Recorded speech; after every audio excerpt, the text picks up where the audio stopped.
Messieurs, dames, bonjour, bonsoir et je vous souhaite la bienvenue ici dans la nouvelle vidéo du Soraïsan avec une magnifique webcam en 1080p, c'est magnifique. Première vidéo que je tourne avec cette nouvelle caméra et quoi de mieux que de vous tourner mon petit bilan des animés du printemps. Quelles sont les magnifiques surprises que nous a offert la saison de printemps et quelles sont mes déceptions. Alors évidemment tout ça n'est que subjectif, c'est que mon avis à moi.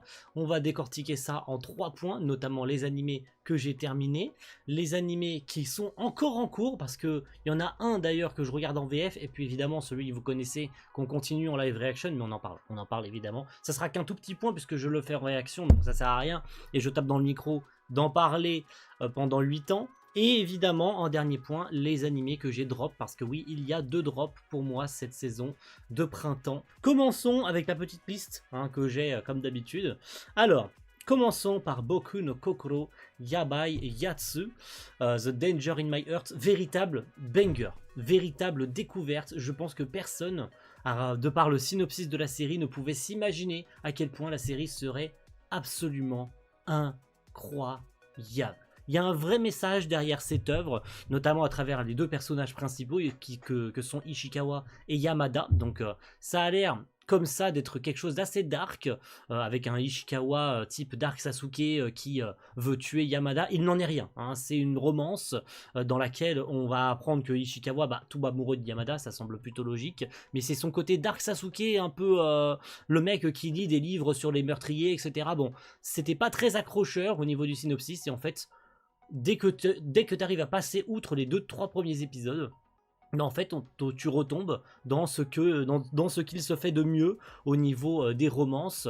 Que dire? Que dire sur cette romance, si ce n'est que, en réalité, il y a un beau message derrière cette romance, car de ce que j'en avais dit sur un thread Twitter, il faut savoir que les romances aujourd'hui s'amenuisent et surtout deviennent un peu chiantes au fur et à mesure des saisons, que les scénarios n'arrivent pas vraiment à suivre la cadence par rapport à ce que ça cherche à raconter, et les castings sont pas vraiment intéressants à suivre. Ça avance incroyablement bien. Ishikawa se rend compte très rapidement qu'il est amoureux d'elle, mais comme c'est psychologiquement tourné de façon à ce qu'on apprenne à mieux connaître le personnage, qu'il a un mal dans sa peau, en fait, hein, il a peur du regard des autres, il a peur évidemment, comme beaucoup de romances, d'être proche de Yamada et de lui créer des problèmes dans ses relations, d'avoir l'impression d'être de trop et de pas être comment dire, de pas être à la hauteur du personnage, hein. Surtout que en l'occurrence Yamada est une actrice, elle fait de la télé, elle fait des shootings photos, etc. Donc il a peur de pas être à côté. En fait, il n'en est rien du tout. En fait, ils ont leur petit lieu, comme pas mal de romances, qui est la bibliothèque où ils se retrouvent. Puis à partir de l'épisode genre 7, 8, 9, ça devient des appels de phare. Tu te dis que Yamada, elle est pas vraiment amoureuse, tu dis c'est peut-être lui qui se fait des films, etc. Non, non, non, Yamada, elle est full amoureuse d'Ishikawa. C'est-à-dire que l'amour, il est réciproque, et Yamada, elle lui fait des gigantesques appels de phare. Ça, c'est incroyable. Et puis quand on retrouve avec des épisodes où Ishikawa l'évite, et puis elle tombe dans ses bras, elle lui demande pourquoi est-ce qu'il l'évite, ou quand ils vont en rendez-vous, même si c'est indirectement un rendez-vous, mais comme je disais, appel de phare, hein. Yamada, elle lui fait des appels de phare gigantesques, et qu'ils finissent par se tenir la main, ils vont faire les trucs à Noël, ils s'offrent des cadeaux mutuellement, ils se retrouvent au temple pour le Nouvel An. Truc très classique en somme, mais c'est tellement bien raconté, c'est tellement bien réalisé, et surtout parce que ça revient en janvier 2024. Oui, il y a une saison 2 qui a déjà été annoncée, donc je peux dire qu'on va pas attendre très longtemps pour revoir Ishikawa et Yamada, parce que moi je les attends au tournant, de par la réalisation. J'ai pas le nom du réal, mais je sais quelle série il a fait, parce que c'est animé par Shinei Animation, et c'est le réalisateur des 3 saisons de Takagi-san, ainsi que du film chez Shinei. Donc le gars connaît parfaitement le fonctionnement d'un animé de romance, et il en a fait un banger. Tout simplement, il a même fait encore mieux qu'avec Takagi-san. Et moi, j'attends cette saison 2 avec impatience. Ajoutez à ça les incroyables musiques de Kensuke Ushio, dont je trouve le travail, comme sur Tengoku Daimaikyo, pour avoir entendu certaines OST, ses travaux, ces 2 dernières saisons sur ces séries-là sont 100 fois mieux, pour pas dire 1 milliard de fois mieux de ce qu'il a fait sur Chainsaw Man, parce que oui, il était sur Chainsaw Man. Je trouve que sincèrement, il est beaucoup mieux sur ce type de série post-apo, ou même sur de la romance. Il est parfait sur ce type de série. Autant sur Shenso, j'avais vraiment pas aimé ce qu'il a fait, j'ai même rien retenu de particulier niveau musique, mais alors sur ces séries-là, et particulièrement sur Boku no Kokoro, c'était une masterclass. C'était vraiment une masterclass, j'ai absolument rien à dire en ce qui le concerne. Regardez absolument Danger in My Heart, c'est sur ADN, et vous allez kiffer. J'ai passé beaucoup de temps sur cette série, mais ça en valait la peine. La seconde, c'est Dr. Stone saison 3. Il faut savoir que la série est découpée en 2 parties. Elle reviendra en octobre. Et qu'est-ce qu'a raconté ces 11 premiers épisodes? Ben, c'est nos amis qui, après l'épisode de 50 minutes qui avait été diffusé l'année dernière, c'est la suite directe. Ils confectionnent le bateau, ils se rendent sur la nouvelle île. Ils rencontrent, sur le chemin, ils découvrent quelque chose de particulier, notamment le Wyman, l'homme pourquoi, c'est-à-dire la personne qu'ils définissent comme étant celui qui aurait transformé tout le monde en pierre. Donc ce n'est que pour l'instant un mystère qui reste irrésolu. On n'a pas plus de questions, on n'a pas plus de réponses le concernant. Ce qui est sûr, c'est que grâce à leur radar, ils ont pu réceptionner des ondes et ils ont pu en déduire que c'est probablement lui. Puis évidemment, la découverte d'une nouvelle, de nouvelles personnes sur une nouvelle île pour trouver le platine, pour créer une usine à produits pour dépétrifier l'humanité, puisque grâce au platine, on peut créer des flacons à l'infini pour dépétrifier n'importe qui, n'importe quand. Donc c'est évidemment le but principal du voyage de nos amis. Ajoutez à ça les musiques de Hiroaki Tsutsumi. Je le dis parce que je me suis attardé beaucoup sur Kensuke Ushio tout à l'heure, mais les musiques de Hiroaki Tsutsumi sur cette saison 3 sont encore mieux que toutes les saisons qu'il a faites jusqu'à maintenant chez TMS. Rien à dire au niveau réalisation, ça reste dans la lignée de ce qui a déjà été fait sur les deux saisons précédentes. Surtout que j'ai cru comprendre que cette saison 3, déjà sur la saison 2, parce que j'avais pas checké les équipes sur la saison 2, avait déjà changé. Le réalisateur, il me semble qu'il avait changé, mais les équipes jeunes, la jeune équipe chez TMS sur cette saison reste la même globalement pour le reste de la série. Donc on attend le reste de la saga, puisque ce n'est pas fini. New World, découverte d'une nouvelle île, évidemment l'objectif principal, avec pas mal de trucs assez drôles, un peu de drama, puisqu'on découvre que les habitants de cette nouvelle île ont donc une arme similaire, c'est ce qu'il semble être, pour pétrifier les gens, parce qu'arrivé sur l'île, toute l'équipe a été transformée en pierre. Donc évidemment, ça reste très perturbant pour le reste de l'équipe, et on verra bien ce qu'il en sera pour la suite, qui revient du coup au mois d'octobre, évidemment.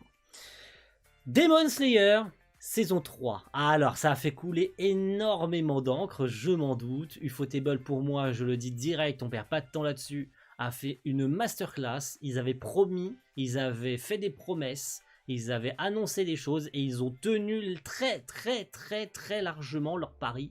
Ils ont largement répondu aux attentes, bien que les pseudo-fans de Demon Slayer, ou même ceux qui n'y connaissent rien en animation, vont te dire que cette saison était moins bien que la 2, alors que non. Ils avaient promis des choses au niveau évolutif de l'animation et ils ont tenu leurs promesses. Je suis désolé pour vous les gars, si vous êtes aveugle, c'est pas mon problème. Si vous êtes con, c'est pas mon problème non plus. Ils ont largement tenu leurs promesses visuellement. L'animation a encore pris un level. C'est vous, c'est pas eux. Eux, ils ont tenu leurs promesses. C'est juste vous qui n'arrivez pas à comprendre que Ufotable a encore relevé le niveau. Là où tu te dis qu'à chaque saison, à chaque film qu'ils arrivent à te sortir, ils peuvent pas faire mieux. Demon Slayer saison 3 a fait encore mieux niveau visuel. Moi j'ai beaucoup aimé l'intervention des piliers, j'ai beaucoup aimé les derniers épisodes, le dernier en particulier qui fait 50 minutes, qui était monstrueux niveau réalisation. Je pense que c'est le plus beau de Demon Slayer jusqu'à aujourd'hui. En tout cas, si on devait établir un top 3, il serait facilement deuxième ou premier. Très sincèrement, je le place très haut dans l'échelle de ce que Ufotable a produit jusqu'à maintenant. Très sincèrement. Ne dites pas le contraire, vous mentiriez mais très fort. Là les gars, vous seriez des menteurs intersidérales. C'est oufissime la mauvaise foi de certaines personnes. Ok ? Passons à la suite, Ranking of Kings. Ah, j'aurais bien voulu en parler à la fin, même si ça fait partie de ma petite liste et que je l'ai placé à cette place-là. Ranking of Kings, donc la série spin-off, qui a quelques épisodes, en fait. C'est un peu compliqué, faut savoir, cette série Treasure of Courage, donc le coffre du courage, qui est censé se concentrer sur Bojji, mais en fait, il n'en est rien. Alors oui, non, un petit peu. En fait, c'est pas mal d'épisodes qui à la fois se basent sur Bojji, et qui à la fois vont se concentrer sur pas mal d'autres personnages, notamment le passé de Uken, hein, le fameux guerrier des ténèbres immortel qui a complètement pété un plomb, qui est une espèce de zombie un peu immortel, que même si on lui tranche la tête, le mec sa tête se recolle toute seule, etc. On a même quelques petits épisodes, je crois un ou deux, qui se concentrent sur Daida et son nouveau rôle en tant que roi, puisque on se rappelle que Boji, à la fin de la saison, à la fin de la série principale, lui a laissé le rôle de roi pour que lui puisse partir à l'aventure et que Kage Ombre puisse le suivre et qu'il puisse découvrir un petit peu le monde, hein, mais en laissant la place de roi à son frère. Et donc on a 2-3 épisodes qui se concentrent également sur Daida et son nouveau rôle qu'il prend très à cœur. On a un Daida complètement changé avec évidemment sa Miranjo à ses côtés, que Boji a sauvé dans la série principale, donc Miranjo qui prend également son rôle à cœur. Donc on a quelques épisodes sympas, mais je l'ai regardé en x2. Je vais pas vous mytho, les 2-3 premiers épisodes, je me suis un petit peu forcé à les regarder, je rompiche. Hein, très sincèrement, sur les quelques épisodes qu'il y a eu, c'était rompicheland, surtout parce qu'une partie de ces épisodes se passait en même temps que l'intrigue de la saison 1 en fait. Vous voyez ce que je veux dire? C'était des intrigues qui se passaient au milieu de ce qu'on avait déjà vu dans la série principale. Donc j'en ai rien à foutre de suivre ça en fait. Moi je m'en fous, je veux de nouvelles intrigues, je veux de nouveaux trucs. Moi tu me vends Tracer of Courage, et en fait c'est des épisodes qui se passent en même temps que la série principale. Donc j'en ai rien à foutre. Alors certes ça rajoute un peu de lore, ça rajoute un peu de trucs hors caméra qu'on n'avait pas vu, notamment avec la reine Healing quand elle est expulsée du royaume par Boss qui avait possédé le corps de Daida, vous vous en rappelez. Hein. Et quelques épisodes encore sur Uken, etc. Ça encore je veux bien, il n'y a aucun problème. Mais franchement, à part ça, je vois pas où est l'intérêt de la série. Très sincèrement, je vois pas où est-ce qu'est l'intérêt, si ce n'est que un film a été annoncé pour Ranking of Kings. Ça risque d'être un scénario original, puisque comme tout le monde semble le répéter et le répéter et le répéter, on le sait, si on regarde le nombre de tomes qu'il y a actuellement, il n'y a pas assez de matière pour faire une saison 2. Il n'y en a pas assez. Donc s'il y a un film, ça sera un scénario original. Attendez-vous à ça. C'est obligé. Il ne peut pas y avoir de saison 2. En tout cas, il ne peut pas y avoir de trucs canon au manga. Ce n'est pas possible. Ok. Soyez-en sûrs, mais c'est pas mauvais, c'est pas une mauvaise série, mais juste, voilà, j'en vois pas l'intérêt. La VF, j'ai eu des petites déceptions, parce que vous savez que avec le cas Enzo Razzito, la VF a quand même continué, donc ça reste quand même cool, hein. On a retrouvé une partie du casting, sauf que le reste, beaucoup de personnages ont vu leur voix être changée, et ça franchement c'est une cassure vocale que je ne supporte pas au niveau de la VF. Je trouve ça ridicule d'avoir changé une grosse partie du casting, même si la première saison était chez Crunchyroll France, je comprends pas pourquoi elle n'est pas restée chez Timeline Factory. On va chercher à comprendre pourquoi est-ce qu'elle n'est pas restée chez Crunchyroll Productions France. Je ne comprends pas. Même si c'est plus Enzo Razzito, je veux dire, je ne comprends pas pourquoi avoir changé de studio. Surtout qu'il y a encore une fois cette cassure vocale. Je ne comprends pas. Je ne comprendrai jamais comment fonctionnent les contrats pour faire les VF. S'il y en a qui s'y connaissent plus que moi, n'hésitez pas à me le faire savoir.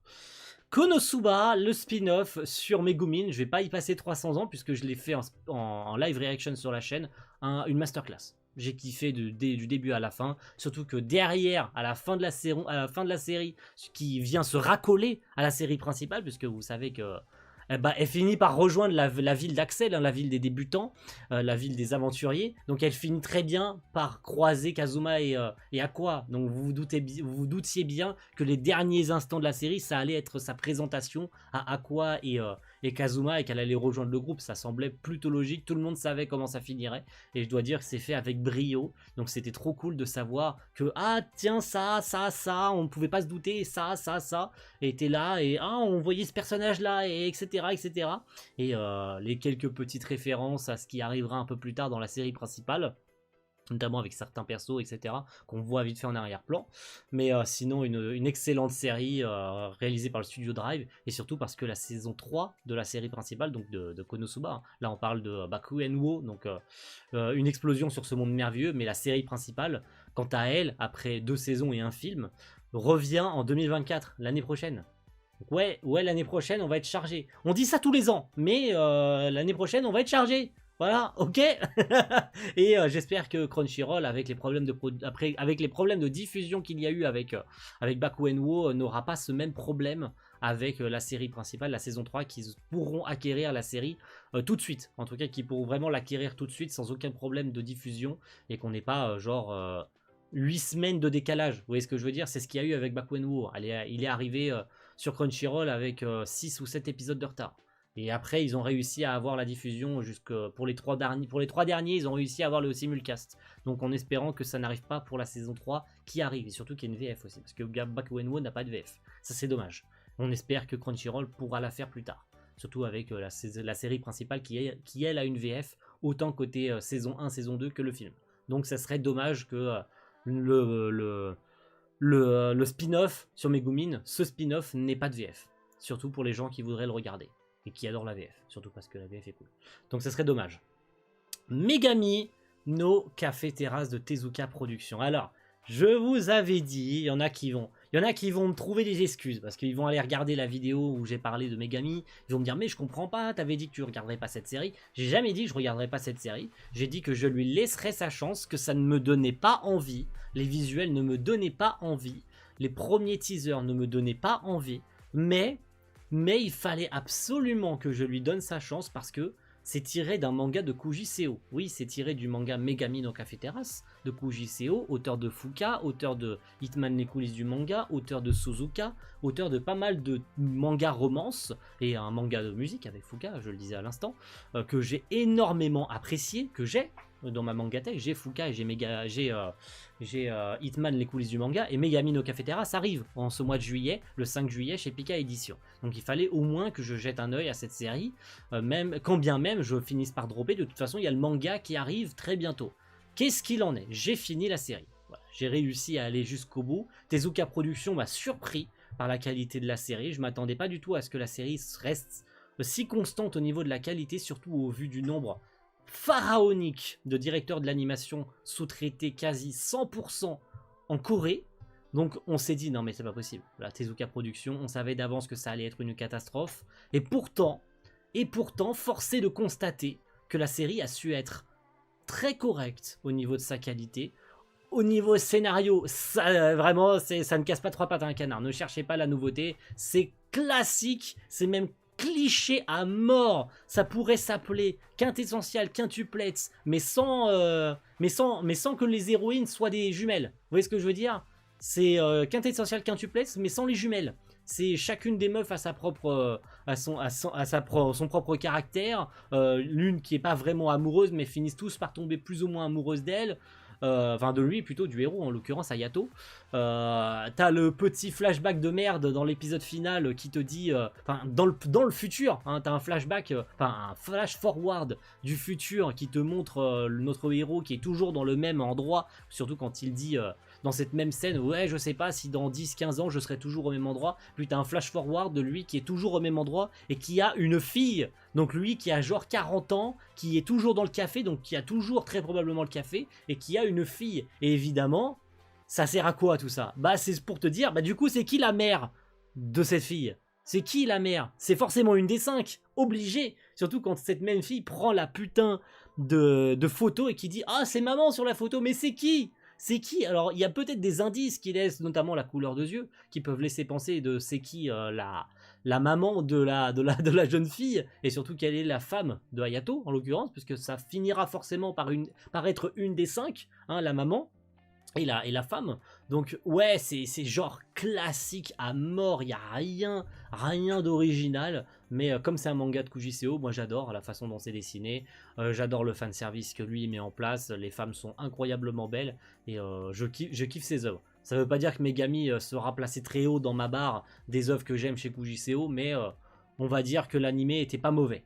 Voilà, on peut pas se le cacher, c'était pas mauvais pour un clou, même s'il y avait beaucoup de clichés, beaucoup de scènes un peu reloues, etc. Saison 2 qui arrive l'année prochaine, pas de date, hein, contrairement à Boku no Kokoro qui sort en janvier 2024, mais Megami no Café Terrace saison 2 en 2024, pas de précision au niveau de la date de sortie, comme le film Ranking of Kings également. Attention, même si Ranking of Kings, il n'y a pas de date, il me semble que c'est pas précisé 2024, mais en tout cas il y a un film d'annoncer.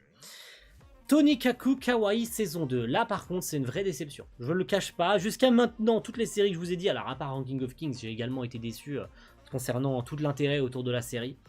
Tonikaku Kawaii saison 2 par contre c'est une vraie déception, je le cache pas, cette saison 2 est d'une inutilité énorme, franchement à part les 2-3 derniers épisodes où t'as Tokiko la grand-mère qui s'occupe de notre héroïne, hein, qui s'occupe de Tsukasa. franchement, à part ça, tout le reste des épisodes, c'est juste chiant. Voilà, c'était juste chiant. T'avais juste envie que les épisodes se terminent pour passer au suivant et prier pour qu'il se passe quelque chose. Parce qu'en fait, ça aurait pu faire partie de la saison 1. Si la saison 1 avait fait 24 épisodes, tu pouvais clairement mettre cette intrigue-là dans la saison 1 et ça aurait été moins chiant, t'aurais pu mettre plus de trucs intéressants dans cette saison 2. Là, t'es sur une continuité dans laquelle nos jeunes mariés, notre jeune couple, apprend continuellement à se connaître. On apprend que Tsukasa est un peu pudique, donc elle a pas trop envie de prendre son bain avec Nasa. Nasa qui sait pas trop quoi faire avec elle, qui apprend à mieux aborder sa femme, hein, puisque c'est bien beau d'être cette mariée, mais bon, ils se connaissent pas vraiment l'un à l'autre. Mais tu pouvais répondre à ces questions dans la saison 1. Là, c'est juste une extension de la saison 1 avec un tas d'intrigues qui ne servent à rien, avec beaucoup de personnages secondaires dont on en a rien à foutre, qui ont rien à foutre là si ce n'est remplir un catalogue de persos secondaires juste pour ajouter des mini-intrigues de merde et des dialogues de merde qui ne servent à rien. Et puis les seuls épisodes intéressants, c'est quand Tokiko elle débarque de nulle part, quand ils sont dans leur voyage dans leur hôtel là où ils prennent un bain ensemble et t'as la meuf, t'as la vieille qui apparaît de nulle part et ils commencent à taper la discute avec Nasa sur comment est Tsukasa, comment est-ce qu'il pourrait mieux l'aborder, parce que qui de mieux, qui la connaît le mieux, bah c'est elle, hein. Et surtout parce que la fin de la saison, dans l'épisode dernier, voire les 2 derniers épisodes, ça commence à soulever pas mal de réponses, enfin pas mal de questionnements surtout, et quelques éléments de réponse en ce qui concerne tout ce qui est caché derrière Tsukasa. Parce que même l'opening nous tease des trucs. Ouais, parce que si vous aviez pas compris tout ce qui se cache derrière Tsukasa, avec l'opening, vous êtes bête, hein. Là vous êtes aveugle, hein. Là il vous faut des lunettes de toute urgence. Si vous n'avez pas compris que Tsukasa cache un secret énorme et que la série est loin d'être aussi mignonne que vous pouvez l'imaginer, c'est que vous êtes aveugle, vous le faites exprès en fait. Et Tokiko qui cherche désespérément à parler de Nasa, à Nasa plutôt, en ce qui concerne Tsukasa, mais elle se fait toujours couper la parole et tout. Alors que c'est le bon moment pour en parler, donc tu sais que Tsukasa cache un truc énorme, que Tokiko elle a dédié sa vie à tout ça, qu'elle cache quelque chose de très précieux, surtout en donnant la pierre de lune à Nasa dans le dernier épisode, comme un passage de flambeau, là où elle n'a pas réussi à réaliser le rêve de Tsukasa, c'est ce qu'elle semble dire, et elle lègue ce flambeau à Nasa qui lui pourra très probablement remplir ce rôle à sa place. Donc oui, ça soulève des questionnements, mais c'est seulement dans les 2 derniers épisodes. Donc pourquoi avoir ajouté autant d'intrigues inutiles? Je vois pas l'intérêt, si ce n'est avoir vraiment eu 10 épisodes sur 12 qui étaient inutiles. Franchement, là, c'est vraiment ma déception, j'en attendais beaucoup plus. J'attendais à ce qu'il y ait enfin un coup de boost, et en fait, c'était juste plat. Il ne s'est rien passé. Rien du tout. Et comme je le disais, il y a eu juste, pour ajouter des intrigues de merde, juste des persos secondaires de merde qui servent à rien. C'est tout. Voilà, c'était quoi cette saison 2 de Tonikaku Kawaii? Déception sur déception. La série revient avec quelques OAV qui seront diffusés cet été. J'espère qu'au moins ces OAV seront utiles. Parce que l'OAV, la dernière fois qui avait été diffusé l'année dernière en été, lui il était cool. L'OAV qui avait été diffusé en août dernier, il était cool au moins cet OAV. Il était mignon et tout, il était trop chou cet OAV. Là la saison était juste relou en fait. T'avais juste envie que ça se termine. C'était juste relou. C'était juste rompichland. T'avais juste envie de dormir en fait. C'est tout. Ça, c'est mon point de vue. J'espère que c'est pas le cas pour vous. Si vous l'avez kiffé, tant mieux. Moi, c'était juste rompichland, quoi. C'est vraiment ma déception de la saison. Et on va terminer avec la masterclass. Parce que, oui, il faut contraster. Hein. On a parlé de Tonikaku Kawaii, qui est ma déception de la saison. À part les séries que j'ai drop, hein, les 2 séries que j'ai drop, mais là on va en parler. C'est pas vraiment des déceptions puisque je les ai drop. Alors ça c'est forcément des déceptions, mais je m'égare, c'est pas le but. On fait vite. Oshinoko. La série n'est pas entièrement terminée au moment où je tourne cette vidéo, il reste un épisode à Oshinoko, mais je pense que c'est largement, mais très largement suffisant pour faire un bilan de la série, surtout au vu du contenu, surtout au vu de la hype gigantesque autour de la série. Je pense que le bilan est plus que faisable avec 10 épisodes, et que dire, l'histoire est magnifique, l'histoire est captivante, j'attends chaque épisode avec impatience, et à chaque fin d'épisode, j'ai les mains comme ça, je suis en mode... Oh, mais non, mais mec, c'est absolument phénoménal. Chaque épisode me rend dingue. C'est officiel. Surtout quand t'as l'ending qui commence à se lancer, et puis t'as la fin d'épisode, soit t'es sur quelque chose d'inattendu, t'as un cliffhanger de malade, et t'as l'ending qui se lance et tout.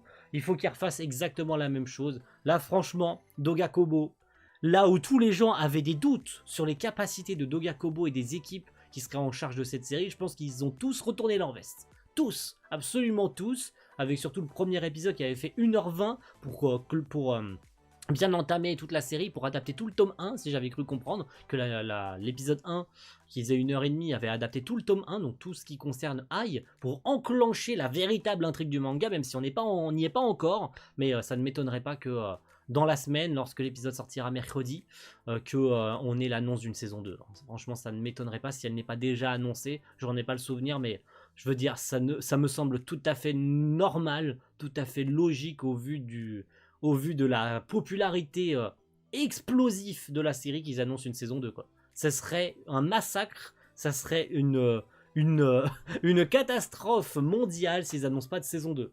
Malgré qu'il leur faille du temps pour adapter cette série, parce que le travail derrière est monstrueux, le travail de réalisation est titanesque pour cette série. Et franchement, on mérite largement cette série, on mérite une saison 2 pour tout ce que ça a apporté autour de Ruby, autour d'Aqua, autour de Kana, autour de tous les autres persos, parce que je retiens pas tous les noms de tous les persos du casting, parce que chacun a son propre rôle à jouer.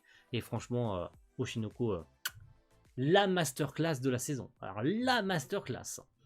Passons au point donc des animés qui sont toujours en cours, il y en a que 2, dont un qui a toujours une VF, c'est Isekai wa Smartphone saison 2.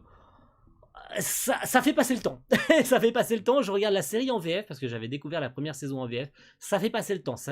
C'est vraiment pas la série qu'on retiendra, surtout avec beaucoup d'épisodes sous-traités et tout. L'intrigue, c'est pareil, c'est rompiche, quoi, mais ça fait passer le temps. C'est un épisode par-ci par-là. Parfois, j'oublie de le regarder, donc je me retrouve avec 2 épisodes à regarder en VF de suite. C'est pas plus mal, ça me permet de reposer un peu la tête. C'est vraiment pas prise de tête, quoi. Si ce n'est que le héros, il se marie avec toutes les meufs. À chaque nouvelle meuf qui apparaît, il se fiance avec elle. Donc il va avoir 14 femmes à la fin de la saison. C'est un peu cringe sur les bords. Je vous l'admets bien, hein. Tout le monde le sait. C'est un peu cringe sur les bords, surtout que certaines d'entre elles ont 12 ans, voire même peut-être 10 ans. Donc on va se détendre, s'il te plaît, hein. On va se détendre, Toya, tu vas te détendre tout de suite. Arrête de prendre des meufs pour épouses, tu en as déjà 8. Arrête d'en prendre une 9e, arrête d'en prendre une 10e. Le gars, il devient roi d'un pays qu'il a dû fonder lui-même. On lui a obligé à fonder un pays. Et on l'a obligé à se marier avec différentes filles appartenant à des seigneurs, parce que ça permet d'établir des liens de confiance entre les nations. Voilà, et puis il cherche toujours la bibliothèque, il cherche le hangar là de la meuf qui s'appelle le professeur. Bref, toujours ces petites intrigues fanservice de merde là avec les robots qui l'accueillent, qui l'embrassent pour enregistrer son ADN de merde. Bref, l'intrigue vraiment ne casse pas 3 pattes à un canard, c'est naze, on se fait chier, mais moi ça me fait passer le temps et je kiffe. Évidemment, la deuxième série, vous la connaissez, elle est 100% sur la chaîne, autant côté manga que animé, c'est Eden Zero. 13 épisodes au moment où je vous tourne cette vidéo. Le 14e sort ce week-end. On les déguste chaque semaine. Et j'ai pas besoin de revenir 800 000 ans sur la série, puisqu'on l'évoque toutes les semaines. Je vous ai fait d'ailleurs il y a très peu de temps une vidéo avec le nouveau trailer pour la partie 2, avec la saga Cosmos Aoi. Donc est-ce que j'ai besoin d'établir un point plus long que ça sur Eden Zero? Non, allez voir les vidéos dédiées, ça ne sert à rien de s'attarder dessus. Finissons cette vidéo qui commence à être étrangement longue d'ailleurs, parce que je me suis attardé beaucoup trop longtemps sur certaines séries. Les séries que j'ai drop. Vous le savez, si vous me suivez sur les réseaux sociaux, quelle série j'ai laissé tomber, quelle série j'avais commencé, quelle série je vous avais évoqué. Donc il manque des noms dans cette liste. Et oui, je suis désolé. Je sais même pas pourquoi je m'excuse, hein, c'est que subjectif. Je les ai drop parce que ça ne me plaît pas. Je ne suis pas le public visé et je n'apprécie pas la façon dont les séries sont réalisées. Je n'apprécie pas l'humour, je n'apprécie pas machin. Et en parlant d'humour, du coup, la première, c'est Mashle Day One Picture. Qualitativement parlant, je pense que c'est la série la plus triste niveau réalisation. Franchement, on va pas se mytho. Et One Picture a trop de problèmes ces derniers mois, ces dernières années. Mashle n'y fait pas exception. Franchement, à part quelques petits passages très bien réalisés, l'humour ne marche absolument pas sur moi. Je trouve que la série est un putain de cliché, c'est One Punch Man à l'école des sorciers. Je suis pas le public, très sincèrement. Autant Je peux rigoler sur tout et n'importe quoi, même des trucs qui sont pas destinés à faire rire, je rigole parfois. Autant Mashle, qui est pourtant visé spécifiquement pour faire rire, qui est volontairement parodique, ça ne me fait pas rire. Donc si ça marche pas, si l'humour ne marche pas, si la réal ne marche pas, si le casting ne me revient pas, si je n'aime pas le personnage principal, je trouve que c'est juste, il est juste chiant. Mash, je suis désolé, il est juste chiant, il est pas drôle. Le mec il passe son temps à dire chou à la crème, tout ne fait que tourner autour des putains de choux à la crème de merde. Je suis désolé, à part le fait qu'il ait des combats comme Saitama qui tue ses adversaires, bon il les tue pas mais il les one shot en un seul coup. S'il n'y a que ça d'intéressant à regarder dans la série, je suis désolé, je suis juste pas le public. Donc j'ai préféré laisser tomber au lieu de me forcer à regarder la série jusqu'au bout comme je l'ai fait avec Blue Lock la saison dernière. Ça sert à rien de continuer de se forcer si c'est pour détester la série à la fin, ça sert à rien du tout. Je préfère laisser tomber. Et c'est également le cas pour la dernière série, c'est Hell's Paradise.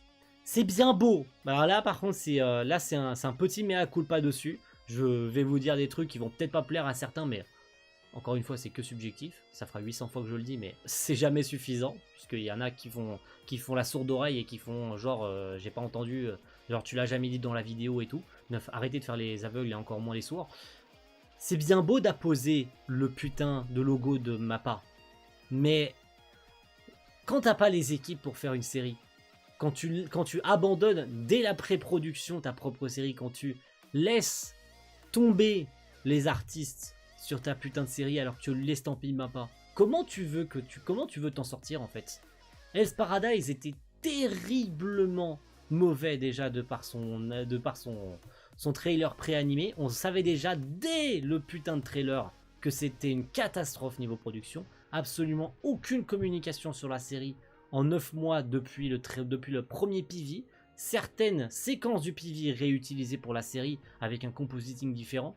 Compositing global de la série absolument catastrophique. C'est vraiment dommage parce que je trouve que je pense que l'artiste, enfin la personne en charge de la photographie a dû faire son maximum, mais comme la série a eu très peu de temps, peut-être très probablement une pré-production catastrophique, Mappa a très probablement sacrifié cette série, et même c'est même pas très probablement, c'est sûr et certain en fait. Mappa a abandonné cette série, a sacrifié cette série et a lâché tous ses artistes pour mettre le minimum syndical. Vraiment, il n'y a que les 2-3 premiers épisodes qui étaient cohérents niveau réalisation et tout, mais le reste, je suis désolé, à partir du 3e épisode, ça a fait vraiment ça. Ça a fait un glow down au niveau du compositing, ça a fait un glow down au niveau de la réalisation, ça a fait un glow down au niveau des décors, ça a fait un glow down au niveau de l'animation des combats et tout.